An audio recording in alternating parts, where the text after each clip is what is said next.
Johnny Depp. Johnny Depp returns and Tom Cruise exits? What does he exit? Well, we'll talk about it today on Mirror Domains Movie News. Welcome to Mirror Domains Movie News, your place for entertainment headlines. And on today's show, we're going to be talking about Poe Dameron returning to Star Wars. I don't know about that. Tom Cruise exiting the Mission Impossible series. Say it isn't so, but I think it's about time. We got a bunch of trailers to react to, but we start off today's show by talking about Johnny Depp returning to acting, and this is going to be across all of the big trades, so let's go over and take a look at this article right now. Johnny Depp as King Louis XV. First image released of actor in Ma Wen's Jean de Barry, filming underway in France. So it's a French film. Well, we know all the fallout that's happened earlier this year with Johnny Depp and his very ugly divorce. So I guess he's returning. And it looks like it's going to be in a French film. Jean de Barry. I think, okay, so from what I understand about my history, she was kind of like the mistress to him, right? And it's going to be all about her. So he's not going to be a big role in it, by the sounds of it. France's Why Not Productions has unveiled a playful first teaser image of Johnny Depp in the role of King Louis XV in French director Ma Wen's historical love story, Jean de Barry, in which she also co-stars in as the titular courtesan. Yeah. Okay, so maybe that's the proper language there. Okay. Wow, let's take a look at this image. There it is. Johnny. Let's take a look at that image in the... let's blow that up just a little bit. And it's interesting that they put the blindfold over that, because eventually he dies, right?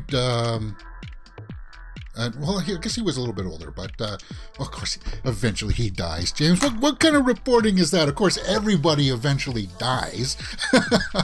But I mean, he like the rest of the people around him, didn't like de Barry there all the time, right? From what I understand. I'm not too versed in the French history. Just from topical things, from like references from other movies and such. That's pretty much the extent.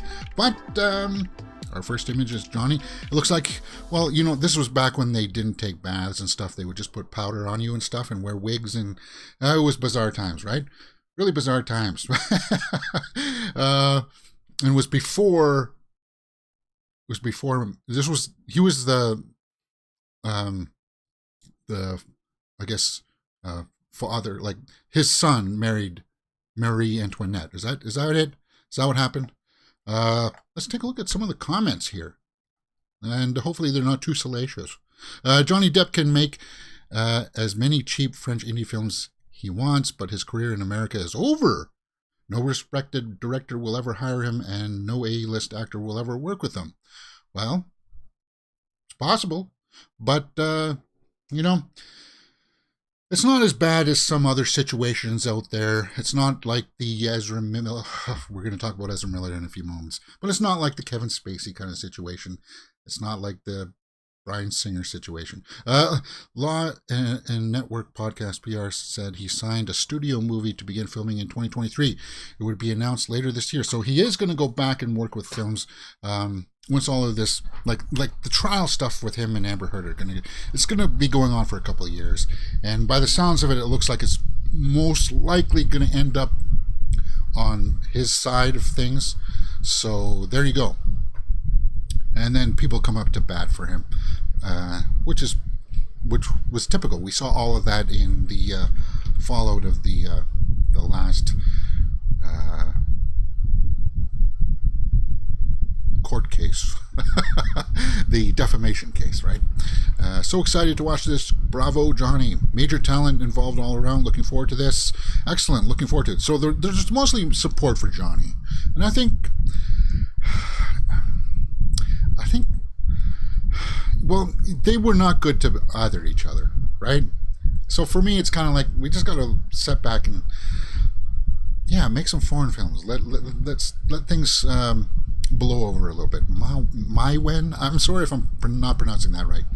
The life of Jean Bécu, who was born as the illegitimate daughter of an impoverished seamstress in 1743 and went on to rise through the court of Louis XV to become his last official mistress. Yeah, okay, so she was the mistress. And, talking about the movies that are coming out in the 1700s. We just had Prey in the 1700s. So there she is. There's Johnny. Anybody else that jumps out at me name-wise? No. But let's take a look at this Maiwen.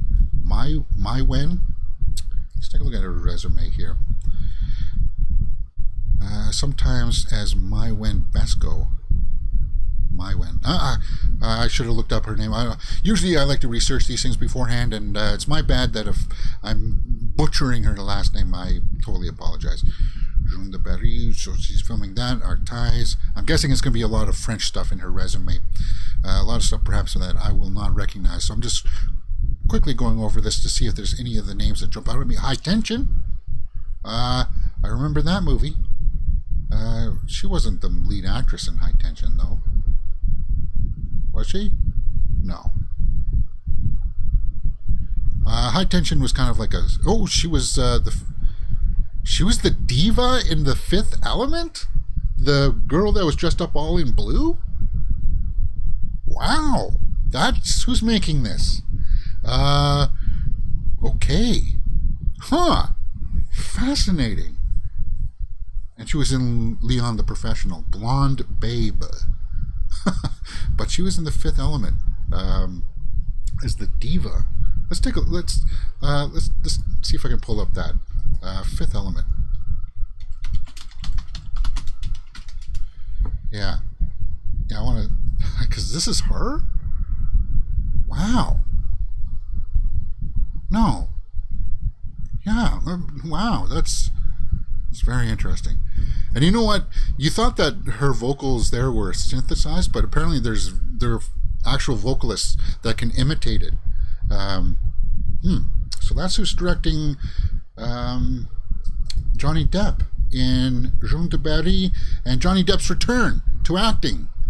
I have to keep my eye on this. As I said, there's going to be people on both sides that'll be like, I don't want to watch this. And then there'll be a whole bunch of Johnny fans out there that'll be like, cool, I want to check this out. Where do you guys land on this? Do you want to check out this movie? Johnny Depp returning to acting. Cool. All right. You're watching Mirror Domains Movie News, where we do movie news daily, 12 p.m. Eastern, Monday to Friday, right here on YouTube. And we do pre-show and after-show. The pre-show is on Instagram, where I just talk about the show again as I get ready to go online here at 12. And then we do the post-show on Facebook at, well, as soon as we're done the show, Facebook Live, where I talk about how I felt like the show went and stuff like that. Now then, God, this is something that's just going to eat away at me for it's slowly become the bane of my existence, is Ezra Miller. Ezra Miller! The saga continues. Warner Bros. Weighing the fate of The Flash as its Ezra Miller problem grows. Well, we know that he was charged with felony burglary the other day. But it doesn't stop there, guys. Apparently Wednesday, Vermont's Child Services Department is attempting to locate a mother and 3 children who have allegedly been residing at Miller's farm in Vermont. So child services are out now, and it just... How far down are we going to go here before they finally come out and say, we're done with this? We're done with Flash. We're done with Ezra Miller. And if you're not done with the Flash, come out and say that you're going to go back and you're going to reshoot all of his scenes and then do that. At least tell us that he's done. This will be his only movie. At least tell us that, Zaslav. Because this is on you, man. This is on you. Because when all of this stuff is going down and Zaslav wants to protect the brand, which he's not doing right now, he's not condoning this, but he's not saying that it's bad. He's what's that word called? He's capitulate or yeah. It's not good, man. And if he gets charged here for the burglary and he gets sent away for a few months, then he's not going to be able to do press for this. They've got to announce something. They got to say something. Say that we're scrapping it, or we're going to just reshoot it, or we're going to change the entire aspect of the movie. It's not going to be the Flash anymore. It's going to be more the Batman Flashpoint. That's what I would say. Go back and bring back Michael Keaton, rewrite a whole bunch of scenes for him to do, and relegate him all to the back. They did some reshoots. Have some reshoots where now, in one of the alternate timelines, Dylan O'Brien can come in as the Flash, and we go on with him as our Flash from here on in, and then Zaslav can say, we're finally washed, we're done with this, because Zaslav, this is on you, man. This is on you. You're not condemning this behavior. You're not coming out and say, we don't agree with what he's doing. You are almost complicit in this, and it's disgusting. It really is. But I don't mean to get totally outraged, and I hate talking about this because I hate going down this path, because it gives me a little. It does get me a little bit salty. It does, because inaction in this situation it's not good. It's bad. So let's take a look at what's to come of all of this. Where do you guys land? Following Batgirl's cancellation, will DCEU fans support the Flash? Will you guys support the Flash still? With all that's going on. Now, I know the casual fans out there that don't follow movie news won't know about all of this stuff. But eventually it will come to light, because when you do the press tours for it and stuff, when you do like the red carpets and such, you can't have him there. And people will be asking, well, where is he? And then it's all going to blow up in your face, Zaslav. So sitting on this you do something so decisive as cutting out the Batgirl movie, and then you can't pull the trigger on the Flash. And I know that he's put his foot in his mouth by saying things like, we've seen them, I think they're terrific, I think we can make them even better. It's like, I think it's terrific. You're excited about Ezra Miller. Again, it makes my blood boil. But let's take a look at some of the thoughts here, if people will continue to support the Flash. Because the Batgirl movie, it had Brendan Fraser as the bad guy. Oh man, I wanted to see that. And we're going to talk about Brendan Fraser here in a few minutes. But this article goes on to talk about the loss of an LGBTQ character. And that's kind of a bummer too. I feel bad for Ivory Aquino. That's what I feel bad for the people that are involved with it, and the cast, because it's not only the work, they got paid for the work, but they also signed up to get some exposure to help their careers, because as an actor you need to be in front of the camera and on the tip of everybody's tongue, just like Halle Bailey is right now, and we'll talk about her later on too. But yeah, producer Dempsey Pilot tweeted, Leslie Grace was robbed of her moment. Everyone else is deserved better. Yeah, and I totally agree, Leslie Grace. I feel... Yeah. And will they still respond to the Flash? Or give us this Flash. Give us this guy as the Flash. And I know some people will say, well, it's different than the TV show and blah, blah, blah, but whatever. Any comments here? One comment.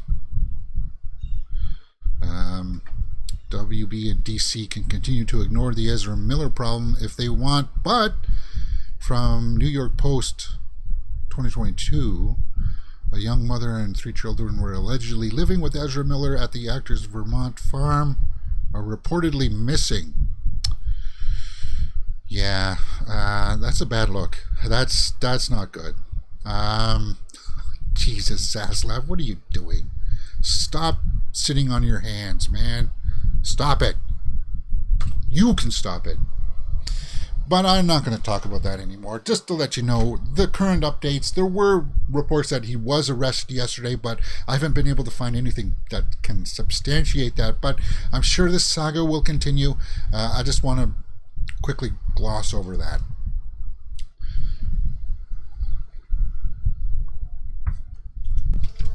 All right, give me some tunes here. Maybe we can liven this up a little bit again here, right?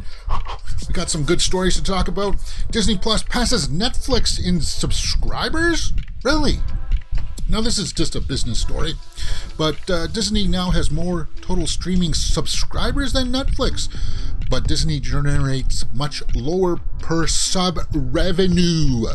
Okay, so Netflix is still the top dog money-wise, but now Disney has more numbers. But I think Disney also has a two-tier system, right? It's got the full membership, and then it doesn't have like an ad version, a cheaper ad version. Okay, so guys, I'm not going to bore you with a whole bunch of these details talking about ARPU, average revenue per user, and about the percentages and stuff like that and the numbers. I'm not going to bore you with all that crap. Because this article does go on to explain all of that. If you are interested, you can go check that out. They also talk about Hulu in this article. But let's keep it to the basics here, guys. Because nobody really... When it comes down to the numbers, that's a way to kill the stream right off the bat, right? Talking about percentages and stuff like that. But as movie fans, we're just gonna, more or less, I want you guys to just... be aware of the headline. Disney now has more total streaming subscribers than Netflix. So it's passed it in its subscribers, but it's not generating as much revenue as Netflix, which I think will change in time. Perhaps.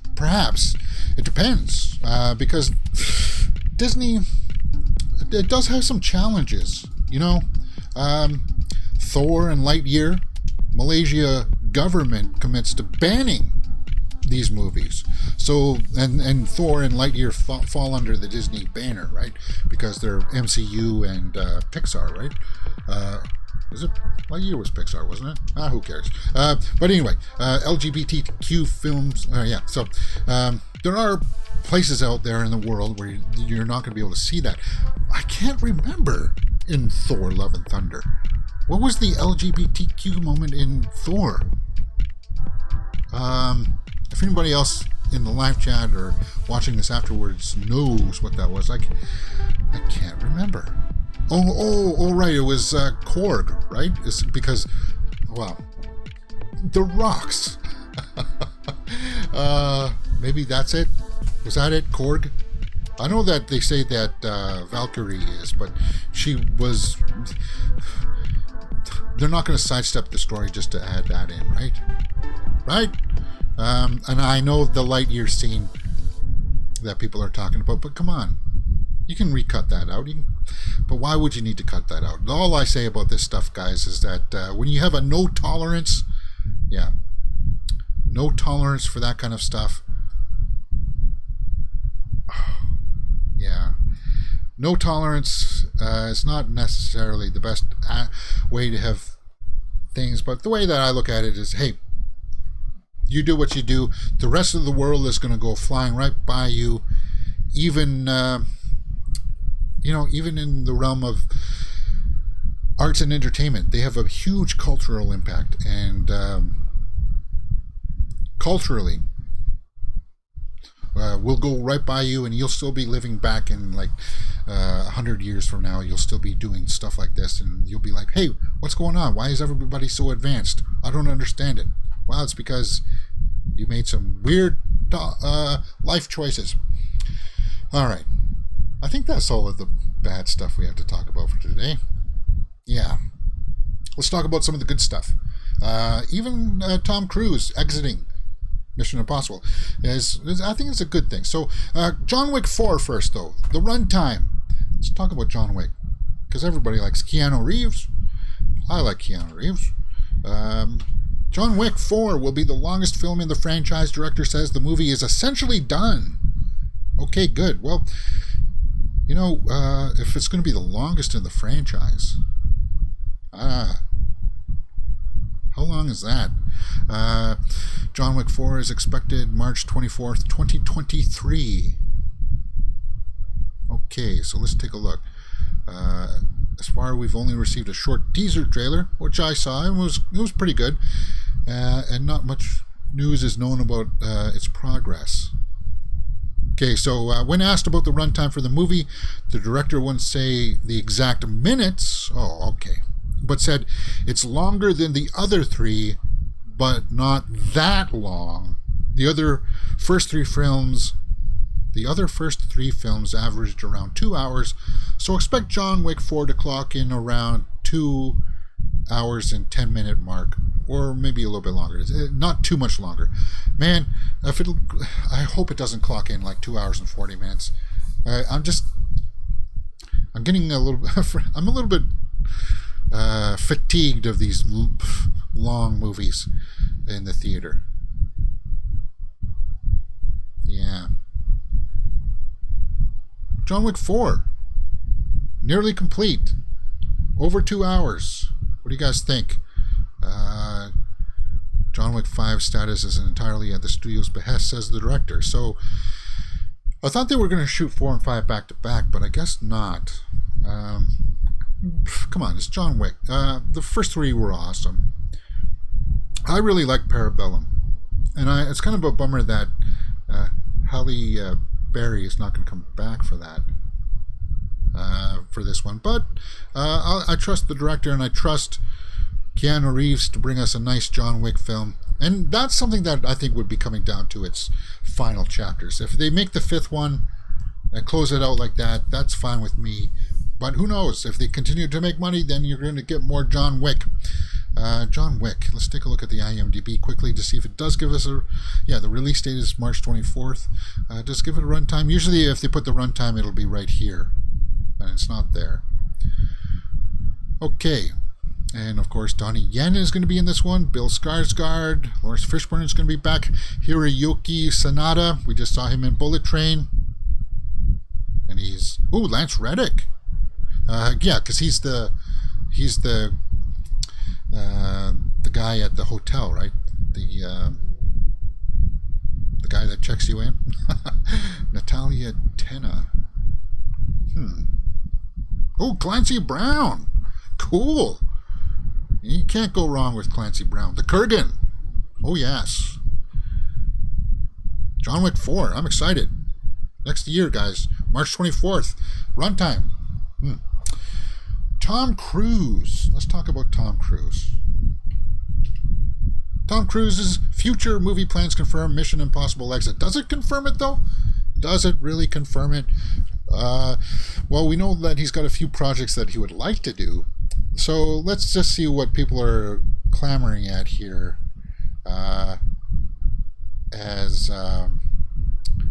What? Okay, so hold on. Anyway, yeah, we know that he's going to... Mission Impossible 7 and 8 were supposed to be back-to-back, but because of the pandemic and things got shoved around and stuff, they couldn't do it. So now that Top Gun's done, he's working on Mission Impossible 8 now, but they're going to ramp out... Dead Reckoning is going to be 2 parts, right? So it's going to be like... Part 1 is going to come out next year, and then Part 2 comes out the year after that. So we'll have to see how that goes.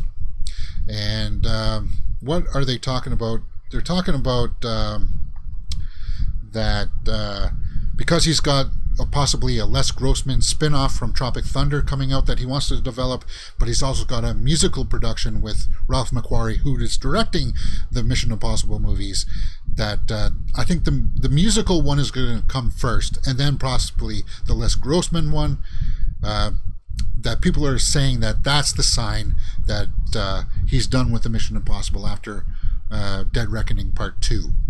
And then he's got possibly the Edge of Tomorrow sequel that'll come out. So, guys, what do you think about that? Let me know in the comments below, because I do want to know your thoughts on it. And I gotta hide this user.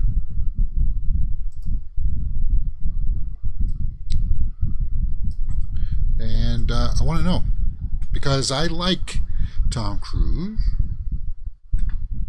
and I like his movies. And yeah, the Les Grossman movie, I think that'll be a while, I think, because that one sounds like it's a little bit further back than the one that he's developing, the musical that he's developing with Ralph McQuarrie, because it doesn't even sound like they have an idea, but it doesn't sound like they've got a script yet for the Les Grossman. At least that's from what I've been hearing. And we'll have to see how that all kind of pans out. But we got some more bots in the live chat here that I'm just quickly dealing with. Save. All right. So I got my page for banning people in the live chat up. So come at me, bots. I'm ready for you. I'm ready for some action. Talking about who's ready for some action is Oscar Isaac. Oscar Isaac. Back as Poe Dameron? Really? Oscar Isaac's Star Wars burnout is going away. I'm so open for more Poe Dameron. But are we up for more Poe Dameron? Are you up for more Poe Dameron? Because if you are, well, I don't know. Because I don't know if I am. I don't actually think that I am. But Oscar Isaac says that he's open for more. This is on Variety. So let's take a look at this and see what it says. Because he was out doing some press recently. He did an interview with Sirius XM Interview Radio, where he says that he's open for more. Let's take a look at the quote. I don't know. I'm open to anything. You never know, Isaac said when asked about returning to Star Wars. I have no real feeling one way or another. I'm open to any good story. Time is the one thing that becomes challenging as you get older and kids and all that. You do movies fit in? Where do movies fit in? Sorry. If there was a great story and a great director, like Kathleen Kennedy, that came to me and was like, I have this great idea, then I'm so open to it. Now we know that some of the other cast, like John Boyega, has said that he's definitely not interested in coming back to Star Wars, and Daisy Ridley has pretty much said that she's done with it. But I do think that in some capacity Disney will try to bring back Rey later on when they do decide to do episodes 10, 11, and 12. But you know what, guys? I don't want to see it. Could they do a Poe Dameron spin-off movie of him trying to become the actual full leader of the it's called the Resistance, not Rebellion, James, because he can't use the same verbiage according to J.J. Abrams, because it's got to be new. Whatever. But he was supposed to die. He was supposed to die in Force Awakens, and then J.J. Abrams pulled a fast one on everybody, and everybody just accepted it. Oh, he's not dead. He's just there at the base. How did he get there? Who cares? That's classic Abrams style. And I didn't buy it. I wasn't sold.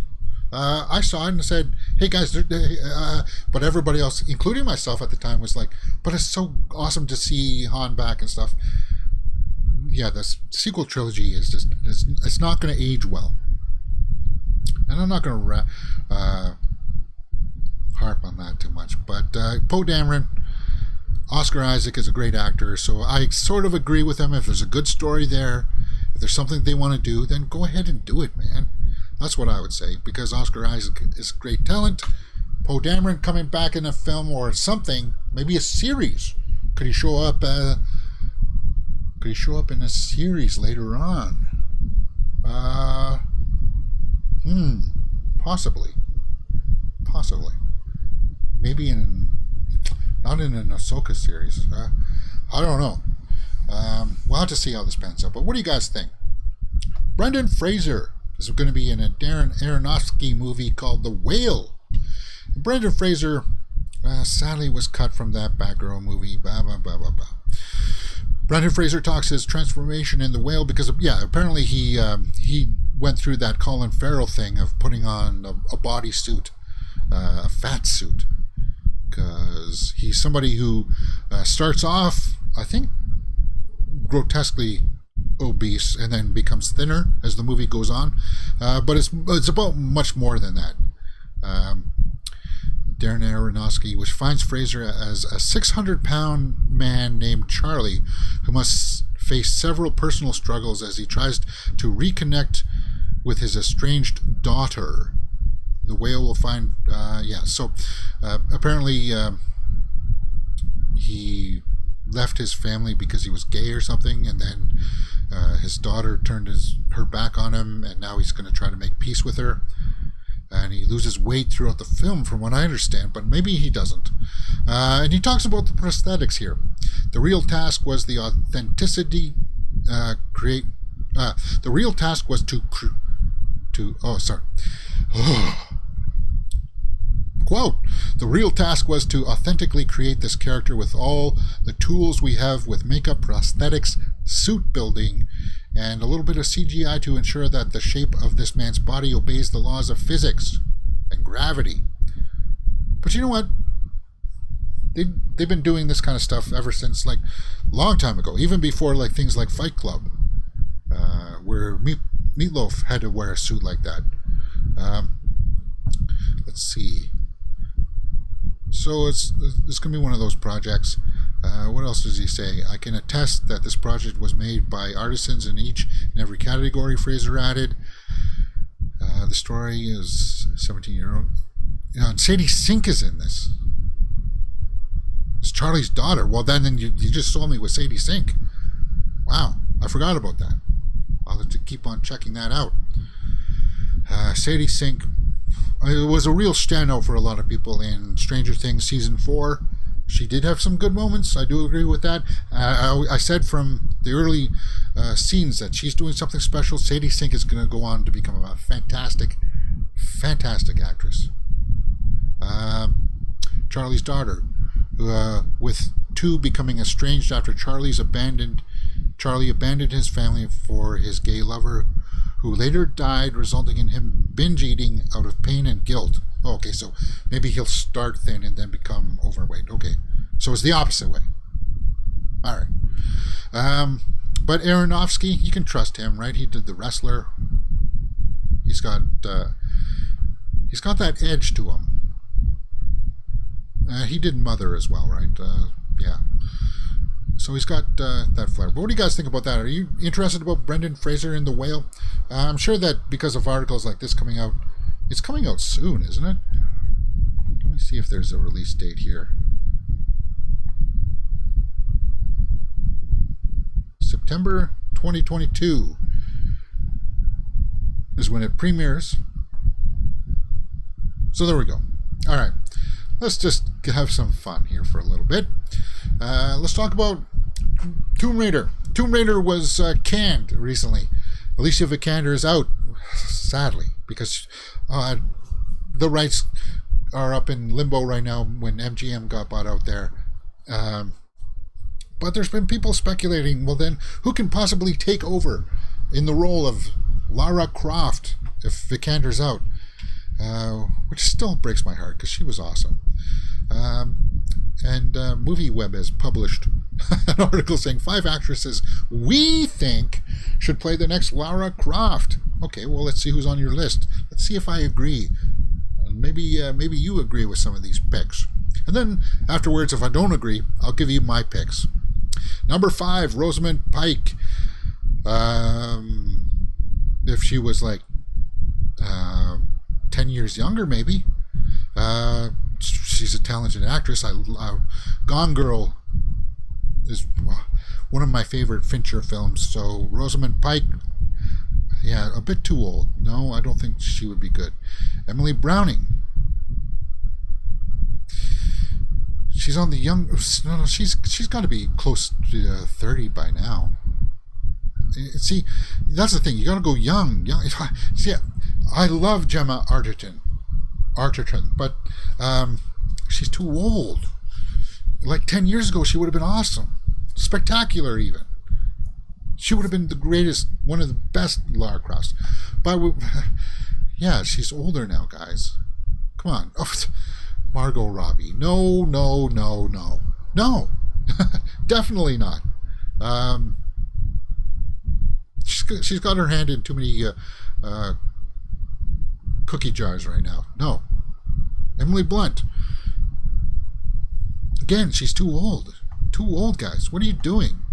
What kind of a list is this? This is a farce. As much as I love these actresses, I love Emily Blunt, I love Margot Robbie, I love Gemma Arterton. Emily Browning's cool, and Rosamund Pike is fantastic. But this list is terrible. What the? It's not realistic. One new comment. For all those actors are way too old to play her. In the current series, she's in her mid-20s and 5 feet and 5 inches. So this is going to be problematic with those choices. Yes. All 5 are good actresses, but none fit the role of Lara Croft. Yeah, they don't. You wouldn't want Patton Oswalt to play Superman. Exactly. But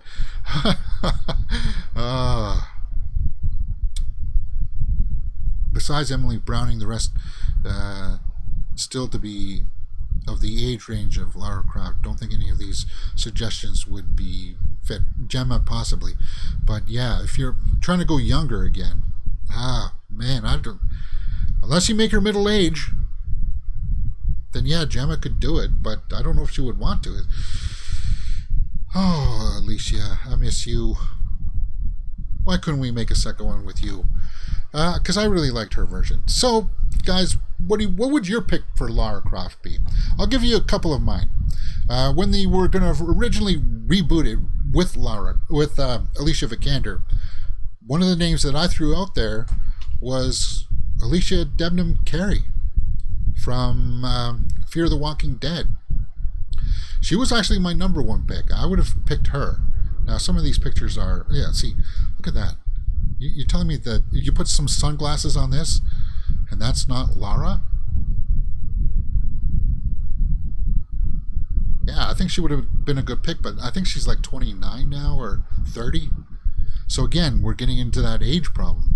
Now, she could play younger, but she could play that coming of age Lara Croft. No, she's a little bit too old for that now. Back when they did the first one, like 4 or 5 years ago, she would have been perfect age. But that would have been my pick. So who else out there then would be possible for this? Outside pick? Holly Earl, maybe, from Sharkbait. Yes, I watched Sharkbait, and oddly enough, her acting stood out to me. Could she be a Lara? Could you see if I can pull that up in a little bit bigger of an image? Could she be a Lara Croft? Possibly, but she doesn't quite have the resume under her belt just yet to carry a big franchise film like that. Holly Earl would be a name that I would put up for consideration, but there's an article up on Variety right now called Power of Young Hollywood Impact Stars, and I started to look through this thinking about I could find maybe an actress that would be suitable, but this list on Variety goes in to talk about actors and actresses, but it also goes on to talk about musicians and it's a long article talking about the young and people in Hollywood, and they talk about the Stranger Things cast, of course, but like Sadie Sink's not a Lara Croft, Millie Bobby Brown's not a Lara Croft, and I scouted this list and I was like, I didn't find anything. But this is the kind of age range that you would want to look for if you were going to find a young Lara Croft. Olivia DeJonge, I looked at her face straight on, and I'm not seeing it. Daisy Edgar Jones would be, but she doesn't have the face, right? I don't know, man. I think you're just going to have to go with somebody who's got some acting under their belt, but not necessarily a huge star, because this is a huge list, and you got to go way down this list to find some people. Mostly because they put singers and stuff in here. I was shocked on this list how far down we had to go to find Rosie. Walker Scobell from the Atom Project. Yeah, like he's going to be a good talent. Willow Smith. No. Who was that? Jenna Ortega, Sydney Sweeney. 24. But she's going to be in Madame Web. Could Sydney Sweeney be a Lara Croft? Good show. Could Sydney Sweeney be a Lara Croft? I don't know. I had to take a look at her face, like, straight on, and I'm not seeing it. No, she doesn't have the line. I know that she's got talent, but yeah, I'm not seeing it. Yeah, so Rachel Zegler. No, she's going to be our Snow White. She's not going to be our Lara as well. I was shocked to see this list, but it's a long list, and it's got people on there that are notable, but they just don't fit the bill for a Lara. Yeah, I'm really shocked. It's a really big article. Jenna Ortega's way down there on that list. I don't know, but what are your guys' picks? Let me know in the comments below. Byford the Hobbit says, good show. Well, thanks, man. Thanks. All right, guys, let's get into some trailers. We're going to go a little bit overtime today because we're, I don't know, I've been kind of rambling. Emily. Let's talk about this Emily trailer. Emily from Frances O'Connor. Emily imagines the transformative, exhilarating, and uplifting journey to womanhood of a rebel and a misfit, one of the world's most famous, enigmatic, and provocative writers who died too soon at the age of 30. Emily. Emma Mackey. I looked at Emma Mackey too. Emily Bronte. So this is kind of like based on the person who wrote Wuthering Heights, right? Is that what I understand? All right, let's go take a look at this trailer. We'll take a look at the snapshots because it also has Oliver Jackson Cohen, who you may recognize from shows like Haunting of Hill House, Haunting of Bly Manor. He's one of the go-to men for the director of that series, Mike Flanagan. He's one of Mike Flanagan's go-to guys, Oliver Jackson Cohen, and he's a good actor. He really is. And he was the bad guy in Invisible Man, which we did a full live watch along on the channel. I recommend that you go check that out because I really like the Invisible Man. I don't think we actually see him though in this trailer. Maybe somewhere in the background here. It's mostly. Let's see. Do I have my sound set up for this? I do not. Okay, so it's a period piece. I like the costume design. I like the tone of it. And oh yeah, there he is, right there. Okay, Emma Mackey, and I guess it's just her. There she is, right there. And at first glance, could she be a Lara Croft? No. Well, maybe. You never know.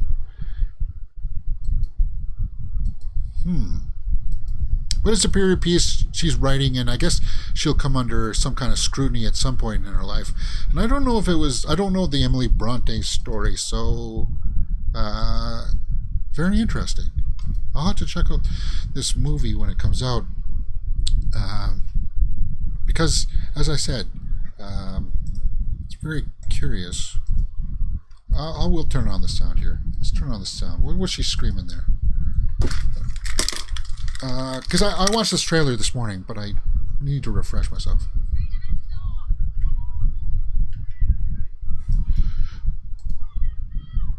Freedom and Thought. Okay. From writer-director Frances O'Connor.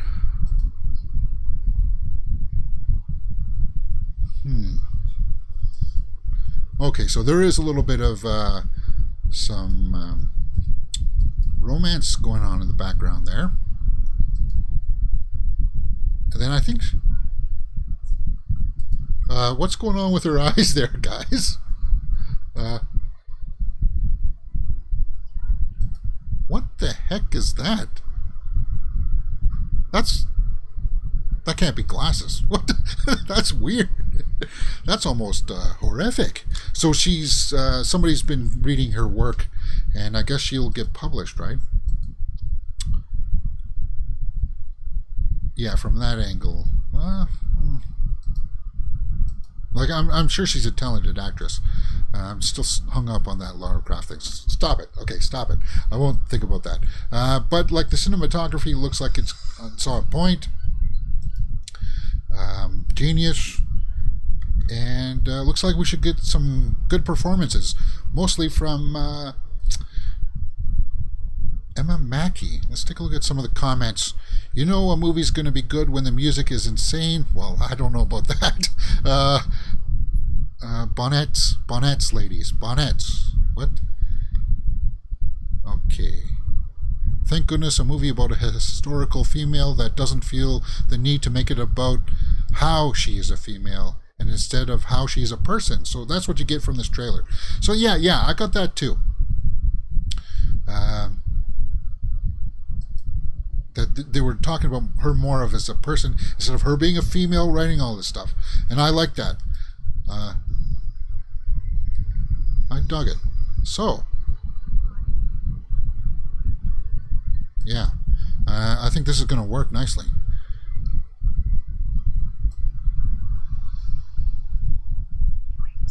Wuthering Heights, right? Emily, very interesting, guys. What do you think about that? I'll keep the headphones on here because we're going to talk about another trailer. When does Emily come out? Let's just take a look at the IMDb quickly again. October 14th. So just a couple months from now. 2 hours and 10 minutes. In theaters, the popularity is going up. Good. Vesper dropped a trailer yesterday. Vesper. And this one is kind of like a sci-fi thriller. September 30th. After the collapse of Earth's ecosystem, Vesper, a 13-year-old struggling to survive with her paralyzed father, meets a woman with a secret who will force her to use her wits, strengths, and biohacking abilities to fight the possibility of having a future. Vesper. And we saw some of these images before. Who's playing Vesper? Rafaela Chapman. Eddie Marzan is Jonas. Okay. Oh, Richard Brake is in this as Darius. Let me guess. Darius is the bad guy, right? Richard Brake, they always use him to play the bad guy. So let's take a look at this trailer for Vesper. And we'll walk through it here. Let me just make sure that all the annotations are off. Yeah, so you can see here automatically, straight up off the bat, that it's kind of like a sci-fi thing, right? Post-apocalyptic kind of thing. So it goes in, she finds seeds. Very interesting. And then she's got this robot companion, this floating kind of thing. Yeah, that thing. The looks like it's very much taken from a little bit of inspiration there from Castaway, right? Wilson from Castaway, except it's an actual face painted on it. Seeds. So it's about this young girl. IFC Films brings us this, and like the ominous tone of it, like the cinematography, is breathtaking. Absolutely breathtaking. And I like the fact that it's about seeds. It's about growing things. So yeah, there's Marzan playing the father. That's an underrated actor right there.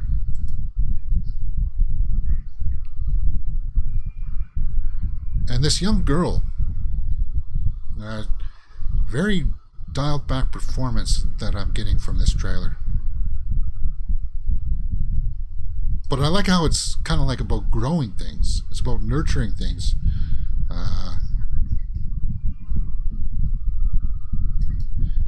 That's a beautiful shot.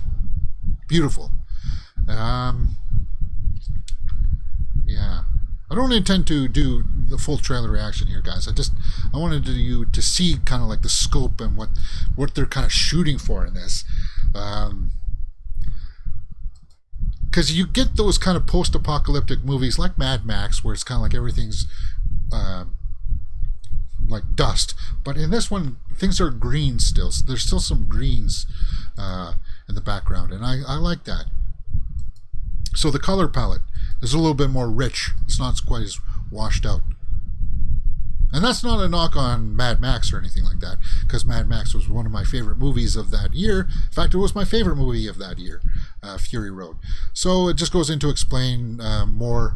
There's that floating thing again. She finds a girl, Vesper. So that's her name. And then this other girl maybe is a little bit, maybe she's bad, she's evil.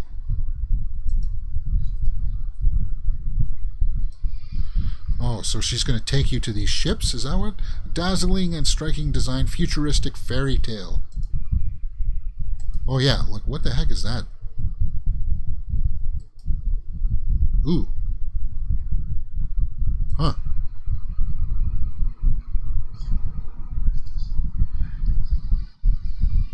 It's got shades of horror in there too, right? Like horrific imagery. She's getting chased by another human being, so it's probably going to have a little bit of that interwoven into it. Who do you trust? Oh man, creates a new kind of genre. Yeah, because it's not quite horror. It's futuristic. It's sci-fi. It looks like she's going to actually climb up on one of those things eventually. Oh no, there's a treehouse of some kind.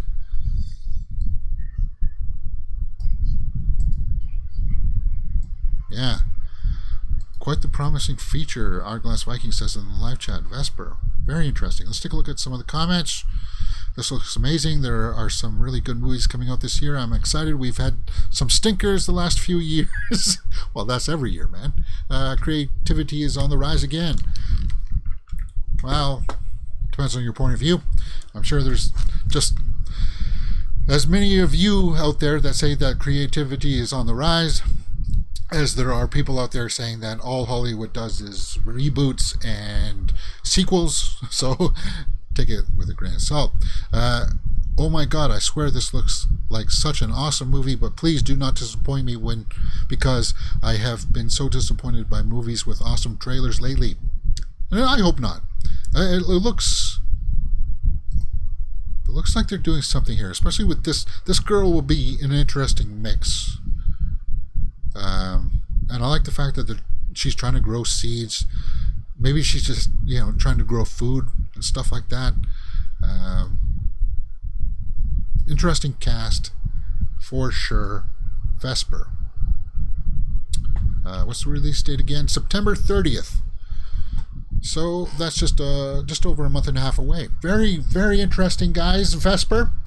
I'll be checking that out. Eddie Marzan, as I said, is quality. We didn't see Richard Brake, but I'm pretty sure he's probably the bad guy.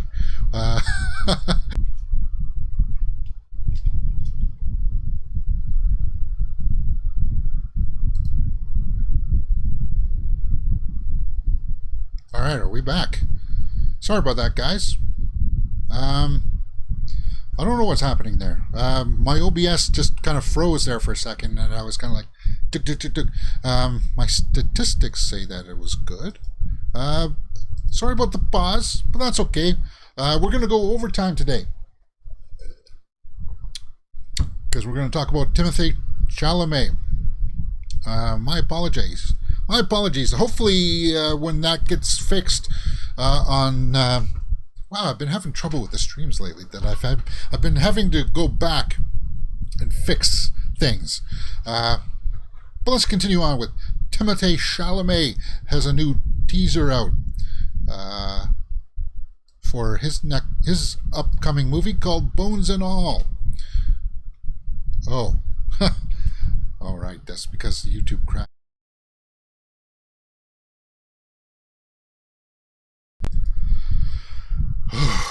OBS. You're up to date. I know you're up to date. What are you doing? Yeah, you're up to date. All right. Let's get through this. Timothée Chalamet, Bones and All, is a movie that's coming out November 24th, and stars, obviously, Timothée Chalamet, Mark Rylance, and Chloe Sevigny, Taylor Russell, Michael Stuhlbarg. Don't recognize that, but we got a small teaser out now. And Anna Cobb. Let's take a look at this small teaser. Bones and All, 23 seconds long.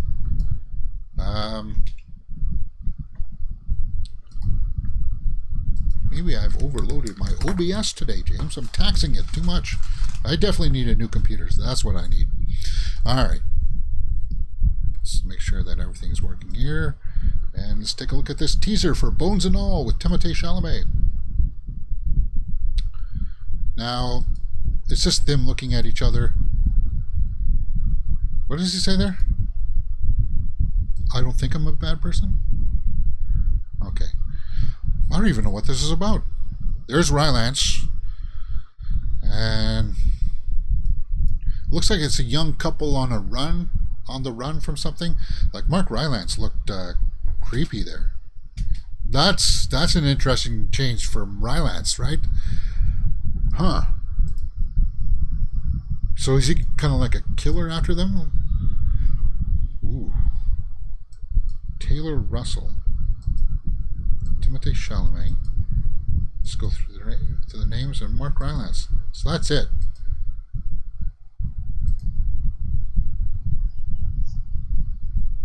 All I think is that I love you. Bones and All. Did we get a synopsis? Not from them. Do we get a synopsis over here? Marin, a young woman, learns how to survive on the margins of society. But Timothée Chalamet, guys, he's going to be in Dune, obviously, Part 2. Well, he was in Dune Part 1. And he's got a lot of notoriety, a lot of fan appeal. People like him. As a teaser, well, I didn't really get that much from it. Let's see what some of the comments are. Don't like suspenseful, scary movies, but Timothée is in it, so guess I'm watching. Yeah, that's the kind of fandom that he gets. It doesn't matter what he's in. People are going to watch it anyway, right? Taylor and Timothée, let's go. Taylor is underrated. I love her in Lost in Space. The series, right? The Lost in Space series. Okay, extremely excited for this. Taylor Russell is such an underrated, immense talent, and I hope this film rockets her as an actress. Yeah, cool. Now, let's take a look at the Bones and All IMDb here. So let's take a look at Taylor Russell. Let's take a look at her resume. For some reason, I get the impression that Timothée Chalamet shot this before Dune Part 1. Like, this is one from the past, but maybe I got it wrong here. Bones and All 2022, but that doesn't mean that he shot it. He could have shot this a while ago. I don't know. But that's just my impression from it. And he's going to be our Willy Wonka, right? He's going to be in the Wonka movie. Yep. There it is right there. All right, let's take a look at who this Taylor Russell is. Taylor. 21 credits. Lost in Space TV series. Oh, Escape Room Tournament of Champions. She was Zoe? Tournament of Champions.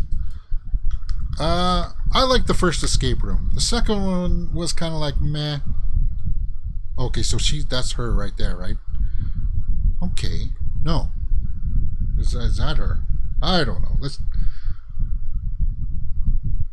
okay, so she was in more than one escape room then, right? She was in a couple escape rooms.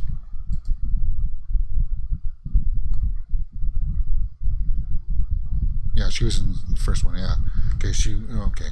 All right, I know who she is now. I know who she is. Yeah, she's good talent. She is.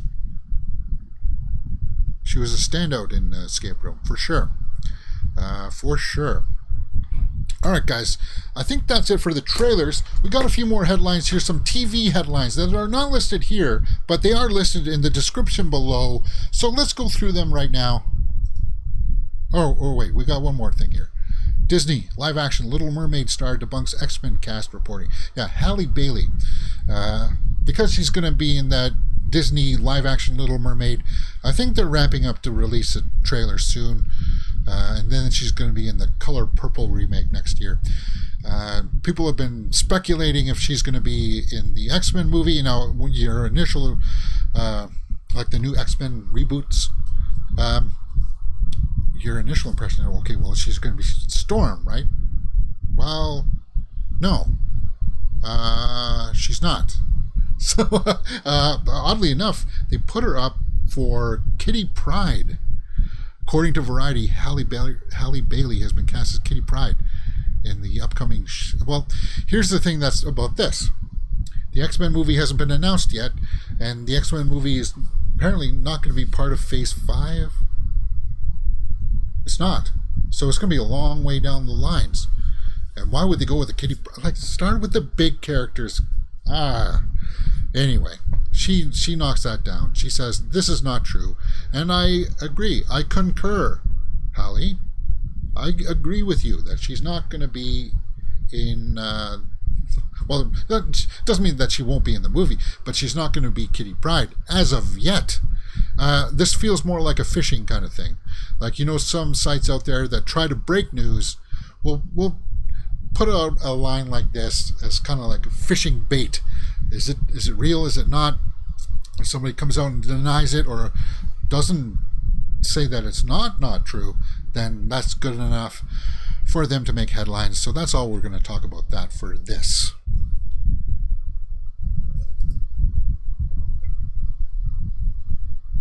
Netflix, Wednesday Addams with Jenna Ortega is a series that I'm really looking forward to.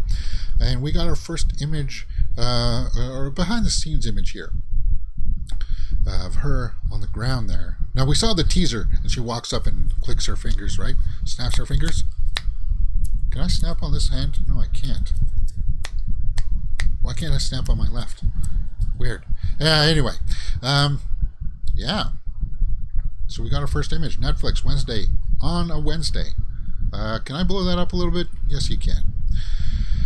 Don't know who this character is right here. Maybe Pugsley or just somebody on the crew. But, okay. Yeah. Not too much about that, guys. There's really not too much. Looking forward to this series, actually. I'm looking forward to it mostly because of Jenna Ortega. We liked her in X. We liked her in Scream this year. So she's having a big year, Jenna Ortega is. So Tim Burton's horror comedy series. Yeah. Jenna Ortega. Cool. All right. What's next? Loki, Season 2. Set photos reveal Sylvie's return. Now, I guess I need to finish watching Loki, right? I stopped at episode 4.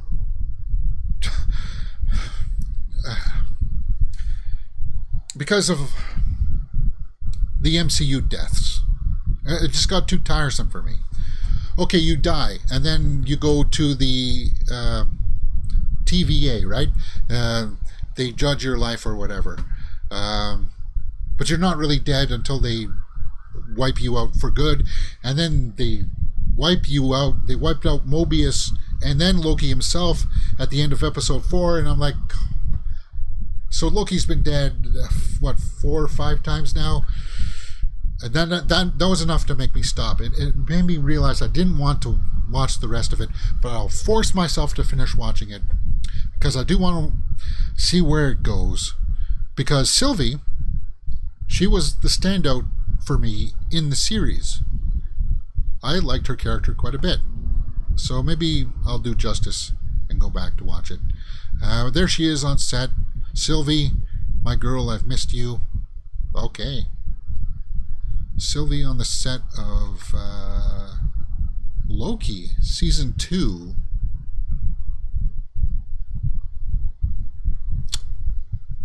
Of course, Tom Hiddleston is back. Looks like they're on Earth because we can see a McDonald's behind them.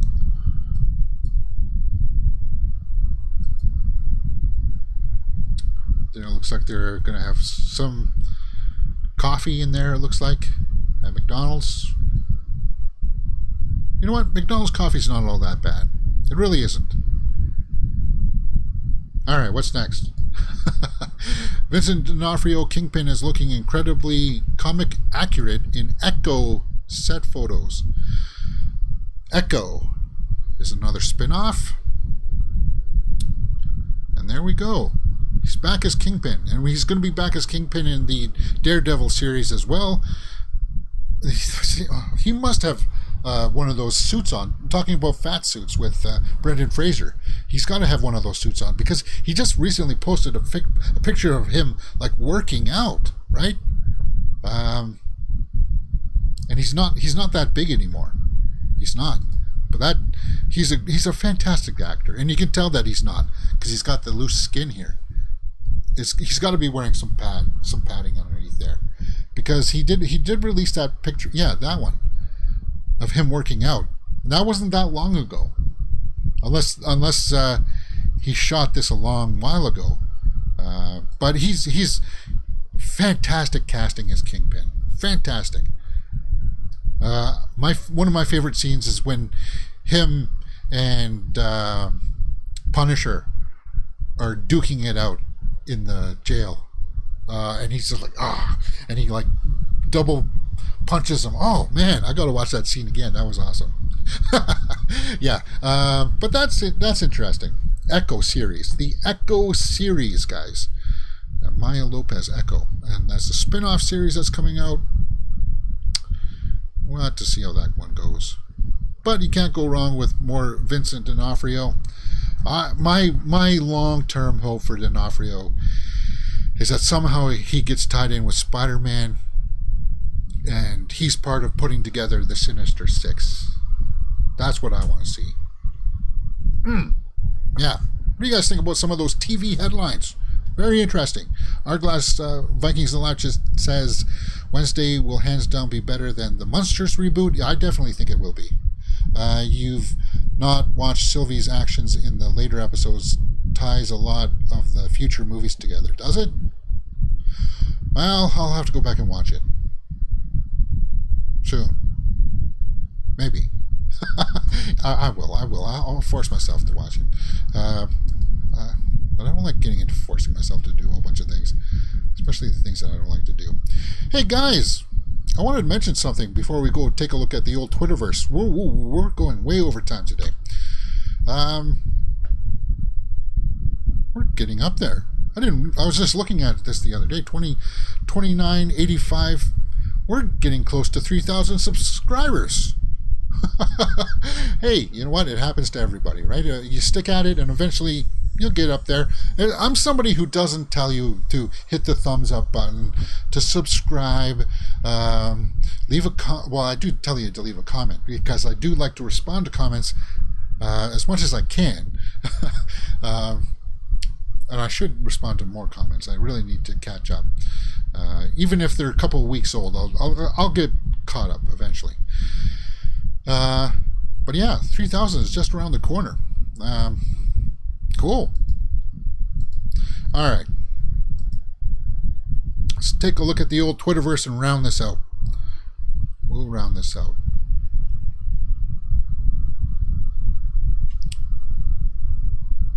All the latest news, and in case we miss something, you never know. Joker Folie à Deux. We'll start filming this December. We just heard the report a couple days ago. It was going to be like March or something. But okay, this December. Really? Well, yeah, no. It's got to come out next year, so then yeah. The musical follows Harley Quinn and Arkham Asylum shrink who falls in love with her patient, Arthur Fleck. Yeah, can't wait for it. And like, it's Harleen Quinzel, guys. Is that I don't know if we're going to actually see her in a Harley costume. I think they have to, though. In some capacity, you have to. The new poster for Don't Worry Darling, Florence Pugh, Olivia Wilde. That's one I'm really looking forward to. Final series. Michelle Yeoh, Brian Cox, Stanley Tucci, and Jenny Slate join the Russo brothers, The Electric State, starring Millie Bobby Brown and Chris Pratt. Millie Bobby Brown, working with the Russo brothers. Ooh, happy birthday to Viola Davis. Happy birthday indeed. Fantastic actress. She's going to be in the Warrior, what was it? Something King. Woman King, right? Warner Bros. Is considering 3 options for The Flash. Ezra Miller to seek professional help and give an interview explaining their erratic behavior. Yeah. I gotta stop saying him, her, or him and stuff, because he wants to be they, them. I haven't, because, hey, it's still new verbiage or new kind of language to get used to, right? I apologize. Well, no, I'm not going to apologize. As a society, it's going to take time for us to acknowledge that, right? I don't mean disrespect by not using they, them. Anyway, what's the second option? To not have Miller participate in press marketing and recast the role in the future. Well, that's a possibility. It's not going to... No. Or to scrap the film. No, you don't have to scrap the film. There's a way around it. I think there's got to be a way to cut out a movie out of that and transform it into something else. There's got to be. And if you don't think that there is, there's a lot of creative editors out there that love to do stuff like that. Find one of those editors, get some pitches, and transform it. Yeah, because of all of this stuff that we already talked about today. What's this? Rosa Salazar stars in new trailer for murder mystery series Wedding Season. Rosa Salazar. She was our Anita Battle Angel, right? Alita? Yeah, she was Alita, right? I think. Poster for Emily. We saw that one. We saw bits of the trailer.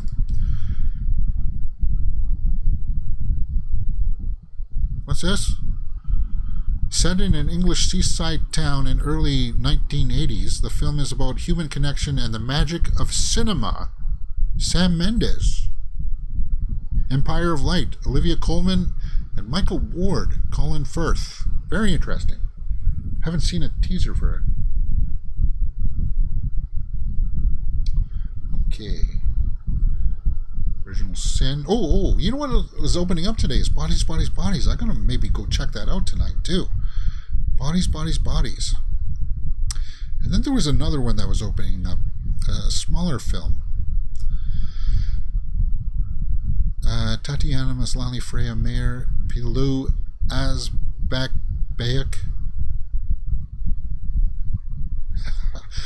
Sorry, I can't pronounce that name. AMC series Invitation to a Bonfire. Okay. Something called Tower. Oh, there's that Wednesday Addams photo. Sarah Snook. Mala Jat. First poster for The Legend of Mala Jat. Okay, guys, I think that's pretty much for today. We've rambled on. We've had some hiccups with OBS, and that leads us into where we were yesterday. But exciting news. Breaking news. Joker 2 Folie à Deux starts shooting this December in New York. Cool, man. Cool. All right. That's it for today's show. Join me tomorrow for more movie news. We'll round out the week, hopefully, with some good headlines. And if I do go see Bodies, Bodies, Bodies this weekend, I will give my straight out of the theater reaction, which I'm pretty sure I will go. Let's just go see what the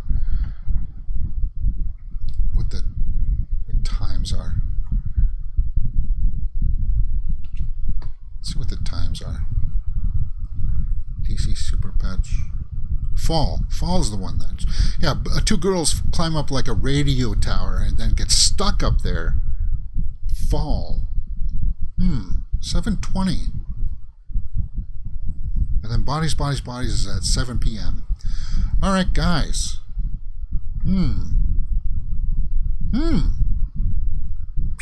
Very interesting choices. I'll let you know what I see, and if not, I'll see you guys here tomorrow for more movie news. Hopefully we'll have no hiccups. See you then. Oh, and join us in a few moments for the post show on Facebook.